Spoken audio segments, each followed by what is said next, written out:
আসসালামু আলাইকুম রহমতুল্লাহ। সুপ্রিয় দর্শক, বাংলাদেশের সাধারণ জনগণ চায় যে ডক্টর মোহাম্মদ ইউনূস 5 বছর ক্ষমতায় থাকতে হবে। কারণ আপনারা জানেন যে 2024 সালের জানুয়ারির 7 তারিখে কিন্তু নির্বাচন হয়েছে এবং হাসিনা জিতেছিল নির্বাচনে, এবং তিনি সরকারও গঠন করেছে। অনেক দেশ এসে তাদেরকে শুভেচ্ছা জানিয়েছে। আপনারা দেখেছেন, খবরে দেখেছেন, টিভিতে দেখেছেন, অনলাইনে অফলাইনে সব জায়গায় দেখেছেন, এবং সবাই মেনেও নিয়েছে যে হাসিনা এইভাবে চলতে থাকবে 41 সাল পর্যন্ত। তো হাসিনা যদি থাকতো তাহলে 5 বছর থাকলে 29 সাল পর্যন্ত থাকে। তো ডক্টর ইউনূসকেও 29 সাল পর্যন্ত সময় দিতে হবে। ডক্টর ইউনূস তো আর তত্ত্বাবধায়ক সরকার হয়ে আসেনি যে আমি 3 মাসের মধ্যে থাকবো, নির্বাচন দেবো, চলে যাবো না। ডক্টর ইউনূসকে 29 সাল পর্যন্ত 5 বছর আমরা রাখবো। তো দর্শক, ডক্টর ইউনূস সম্পর্কে একজন সাধারণ মানুষ, যাত্রী, তিনি ট্রেনে উঠে কি বলেছেন, চলুন আমরা সেই ভিডিওটা একটু দেখি। গত বছর হয়েছিল কি, আমি যাওয়ার সময় গেট দিয়ে ঢুকতে পারিনি, আমাকে জানালা দিয়ে ঢুকতে হয়েছে। সমস্যা ছিল, মানে অনেক ক্রাউডেড ছিল, এত জ্যাম ছিল যে আমি গেট দিয়ে আসতে পারিনি, আমাকে জানালা দিয়ে উঠতে হয়েছে। আমি যে বসেছি সিটে পা রাখার কোনো জায়গা ছিল না। ট্রেনের ভিতরের অবস্থা এরকম ছিল। সরকার আলহামদুলিল্লাহ এখন যা চলতেছে দেশ ঠিক আছে, ভালো, কিন্তু আমার মনে হয় আরও কারেকশন হবে। উনি তো কেবল এসেছেন, আমাদেরকে সময় দিতে হবে। তারা অনেক এক্সপার্ট, আমাদের যারা এখন দেশ চালাচ্ছেন অনেক এক্সপার্ট। আমরা এখন দেখতেছি চায়নায় গেছেন উনি এখন অনেকগুলো প্রজেক্টের উপরে কাজ করতেছেন। এখন বিশ্ব আমাদের কাছে আসবে উনি বলছেন, আমরা যাব না। আসলেই তাই হচ্ছে, এটা আমরা দেখতে পাচ্ছি। এখন আমাদের জনগণের উচিত একটু সহনশীল হওয়া, সময় দেওয়া। ছুটির ক্ষেত্রেও দেখা গেছে এবার ডিফারেন্স ছিল। প্রায় 4-5 ধাপে ছুটি হয়েছে। অলরেডি 25 তারিখে একটা ছুটি হয়েছে, বৃহস্পতিবারে একটা হয়েছে, আবার 29 তারিখে আর একটা ছুটি আছে। এটাও অনেক বড় একটা অবদান রাখছে আমার মনে হয়। এটা এইবার টিকিটের ক্ষেত্রে কোনো পরিবর্তন বলতে পারবো না। আমার মনে হয়েছে যে আমি সিটে বসতে পারছি, গেট দিয়ে ঢুকে আমি সিটে বসতে পারছি। এর থেকে মনে হয় আর বড় চাওয়া কিছু হইতে পারে না। জি, ঈদের সময় যে বিশেষ করে উত্তরবঙ্গের ক্ষেত্রে আমি বলবো, গেট দিয়ে যে ঢোকা এটা অনেক বড় প্রাপ্যতা। কারণ আমাকে জানালা দিয়ে ঢুকতে হয়েছে যতবারই আমি বাসায় গিয়েছি। জি, এবার সিটও পেয়েছি আমি। ভিতরে আপনি দেখেন এত লোকালয় না। দর্শক, আপনারা একজন মহিলার ট্রেনের যাত্রীর অভিমতটা শুনলেন। তো দেখেন, এইভাবে পুরো বাংলাদেশেও কিন্তু স্বস্তির দিকে ফিরে এসেছে।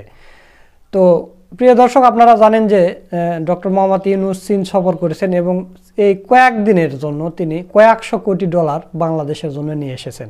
তো প্রিয় দর্শক, আর কি কি বাংলাদেশের জন্য নিয়ে আসছেন এ বিষয়ে বাংলা ভিশন একটা প্রতিবেদন করেছে, চলুন আমরা একটু দেখে আসি। নিজের প্রথম আন্তর্জাতিক দ্বিপক্ষীয় সফরে কূটনৈতিক সম্পর্কের জাদু দেখাচ্ছেন বাংলাদেশের অন্তর্বর্তী সরকারের প্রধান উপদেষ্টা ডক্টর মোহাম্মদ ইউনূস। বৈঠক করেছেন চীনা প্রেসিডেন্ট শি জিনপিং এর সঙ্গে। দেশের জন্য জোগাড় করে আনছেন কয়েকশো কোটি ডলারের বিনিয়োগ।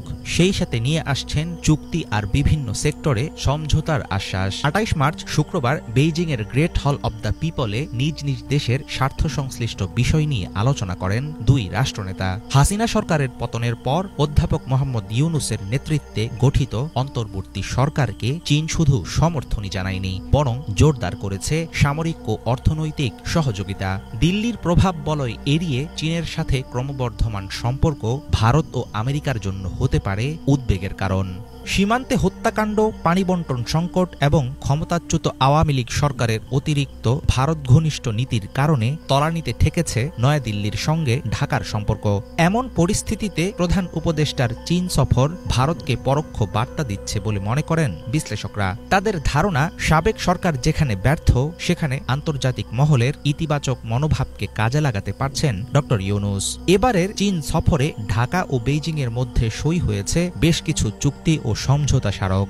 অর্থনৈতিক ও প্রযুক্তিগত সহযোগিতা, বিনিয়োগ, বিশেষায়িত অর্থনৈতিক অঞ্চল চালু, তিস্তায় পানি সম্পদ ব্যবস্থাপনা ও ঋণের সুদ হার কমানো, মোংলা বন্দরের আধুনিকায়ন ও সম্প্রসারণ সহ এসেছে নানা বিষয়ে দ্বিপক্ষীয় সম্মতি।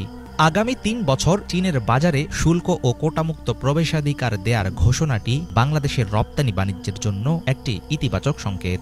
ঢাকা বেইজিং মিত্রতার উল্লেখযোগ্য কার্যক্রম বেল্ট অ্যান্ড রোড ইনিশিয়েটিভ প্রকল্প, এর আওতায় চীনের দেয়া $400 কোটি প্রস্তাব বাস্তবায়িত হলে দেশের অর্থনীতিতে আসবে বড় রকমের পরিবর্তন। স্বাস্থ্য খাতে সহযোগিতার নিদর্শন হিসাবে ঢাকায় আধুনিক হাসপাতাল নির্মাণের পরিকল্পনা করছে চীন। বাংলাদেশি রোগীদের চিকিৎসার জন্য বিশেষভাবে কাজ করতে চায় কুনমিংয়ের 4টি হাসপাতাল। এছাড়াও কৃষি, জ্বালানি, পানি ব্যবস্থাপনা এবং শিল্প উন্নয়নে রয়েছে চীনা বিনিয়োগ বৃদ্ধির সম্ভাবনা। দর্শক, আপনারা বাংলাদেশের নিউজটা দেখলেন। আপনারা স্ক্রিনে দেখতে পাচ্ছেন জনকণ্ঠর একটা নিউজ। চীন সফরে ইউনুস ম্যাজিক দুশ্চিন্তায় ভারত। দর্শক, ডেলি ক্যাম্পাসের একটা নিউজ দেখতে পাচ্ছেন। রিজার্ভ $25 বিলিয়ন ছাড়ালো, রিজার্ভও বেড়ে গেছে। দর্শক, প্রতি বছর ইন্ডিয়া যে আমাদের পানি দিয়ে মারে এবং শুকিয়ে মারে, তো সেটার একটা 50 বছরের মাস্টার প্ল্যান চেয়েছেন ডক্টর মোহাম্মদ ইউনুস চীনের কাছে। তো এই বিষয় নিয়ে যমুনা টেলিভিশন একটা প্রতিবেদন করেছে, চলুন আমরা একটু দেখে আসি।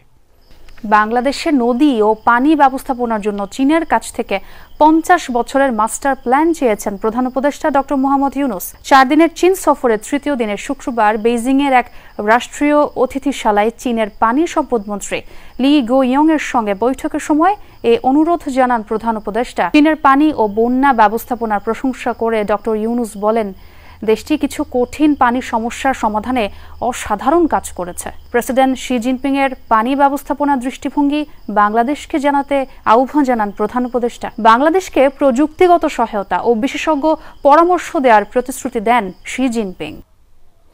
সমকালের নিউজ। 210 কোটি বিনিয়োগ ঋণ অনুদানের প্রতিশ্রুতি চীনের। হাসিনাকে অপমান করে খালি হাতে ফিরিয়ে দেওয়ার পর ডক্টর ইউনুসকে সম্মান দিল চীন।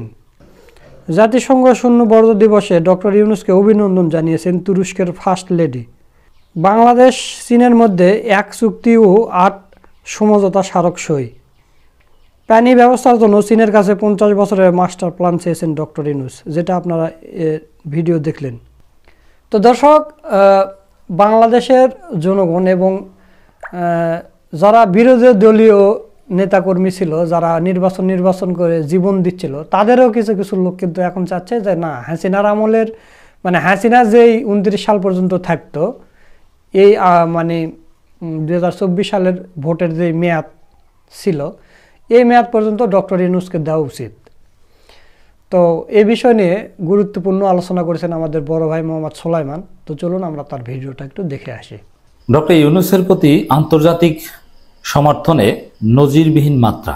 ডক্টর ইউনুসকে 5 বছর ক্ষমতায় রাখা উচিত বা দীর্ঘমেয়াদে তার ক্ষমতায় থাকা উচিত, এটা অনেকে মনে করেন। এই পারসেপশন তৈরি হয়েছে।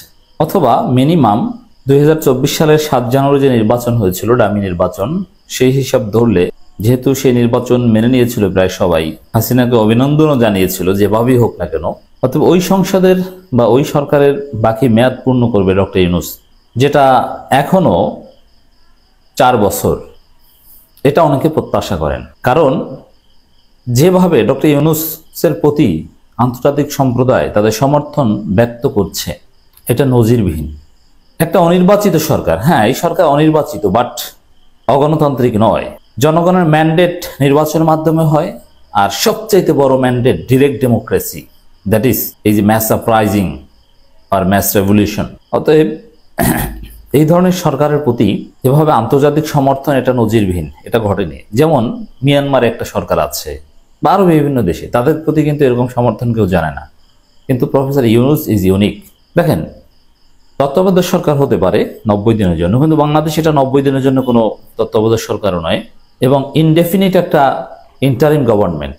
এই সরকারের মেয়াদ কত কেউ বলতে পারে না। এইভাবে এরকম একটা সরকার যার মেয়াদ কেউ বলতে পারে না, তাদের প্রতি নিরঙ্কুশ সমর্থন, পূর্ণ সমর্থন আন্তর্জাতিক সম্প্রদায়ের, গণতান্ত্রিক বিশ্বের, এটা সত্যি নজিরবিহীন। এটা নতুন মাত্রা পেয়েছে 26শে মার্চকে কেন্দ্র করে। পৃথিবীর গুরুত্বপূর্ণ কিংবা প্রভাবশালী প্রায় সব দেশ 26শে মার্চকে কেন্দ্র করে বাংলাদেশকে অভিনন্দন জানিয়েছে। কিন্তু বাংলাদেশকে অভিনন্দন জানাতে গিয়ে ডক্টর ইউনুস সরকারের উপর পূর্ণ সমর্থন জানিয়েছে তারা। ডোনাল্ড ট্রাম্প থেকে শুরু করে, মালয়েশিয়া থেকে শুরু করে প্রায় সবাই। শুধু ভারতের ভাষাটা ছিল আলাদা।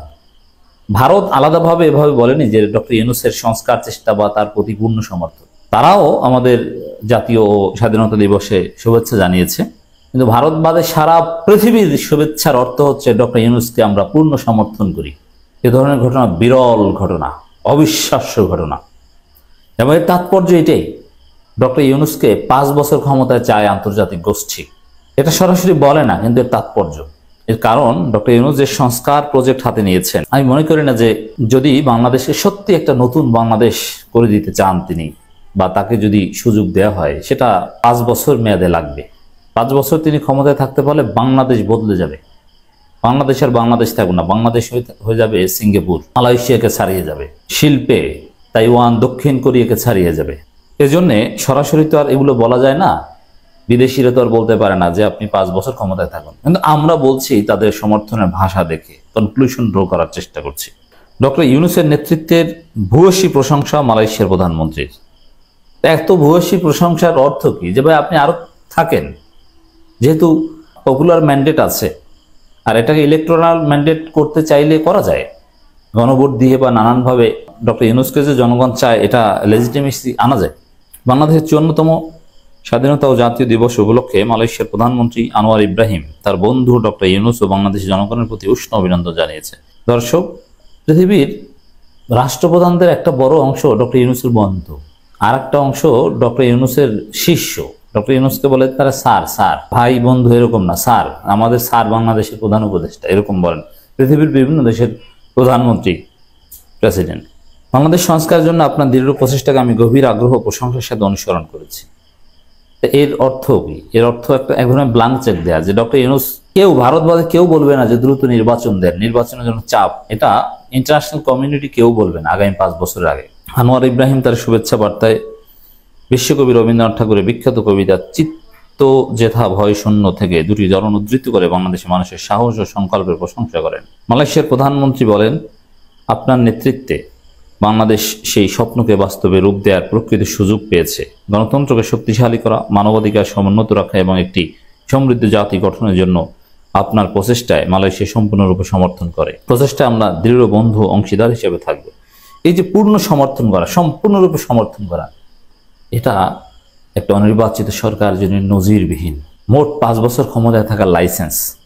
আনোয়ার ইব্রাহিম ডক্টর ইউনূসের দৃঢ় নেতৃত্বের ভূয়সী প্রশংসা করেন এবং তার প্রতি মালয়েশিয়ার পূর্ণ সমর্থন পুনর্ব্যক্ত করেন। মানে এর আগেও পূর্ণ সমর্থন ব্যক্ত করেছেন, এবার আবার করলেন। এই তো জুলাই মাসে আপনার মালয়েশিয়া সফরের জন্য আমি অধীর আগ্রহ অপেক্ষা করছি, যা আমাদের সম্পর্ককে আরো শক্তিশালী করে এবং আমাদের জাতিগুলোর পারস্পরিক সমৃদ্ধির জন্য সহযোগিতা করার সুযোগ করে দেবে। ডক্টর ইউনূস যদি নির্বাচন দিয়ে ডিসেম্বরে চলেই যায়, তাহলে এই যে চীন সফর করছেন, আবার জুলাই মাসে মালয়েশিয়া সফর করবেন, এত সফরের দরকারটা কি? বোঝা যায় যে ক্ষমতায় আরো থাকবেন। এর আগে 5 অক্টোবর 2024-এর খবর, ডক্টর ইউনূসকে পূর্ণ সমর্থন জানিয়েছিলেন মালয়েশিয়ার প্রধানমন্ত্রী। এখন আবার সেটা পুনর্ব্যক্ত করলেন। ডক্টর ইউনূস, আপনি 5 বছর ক্ষমতায় থাকতে পারেন। দর্শক, আপনারা সোলাইমান ভাইয়ের ভিডিও সহ পুরো ভিডিওটা দেখলেন। তো আজকের ভিডিওটা আপনাদের কাছে কেমন লেগেছে তা অবশ্যই কমেন্ট করে জানিয়ে দেবেন, এবং আপনাদের মতামতটাও কমেন্ট করে জানিয়ে দেবেন। আপনারা কয় বছর ডক্টর মোহাম্মদ ইউনূসকে সরকার হিসেবে দেখতে চান? মানে এখন যে দাবিটা উঠেছে 24 সাল থেকে 29 সাল পর্যন্ত যে হাসিনার সময়কাল ছিল, এই 5 বছর এই যৌক্তিক দাবির সাথে আপনারা একমত কিনা, এবং আপনারা কয় বছর পর্যন্ত থাকলে আপনারা খুশি হন যে ডক্টর মোহাম্মদ ইউনূস এত বছর পর্যন্ত থাকলে আমরা খুশি? আপনাদের মূল্যবান মতামতটাও কমেন্ট করে জানিয়ে দেবেন। সকলকে ধন্যবাদ। আসসালামু আলাইকুম রহমতুল্লাহ।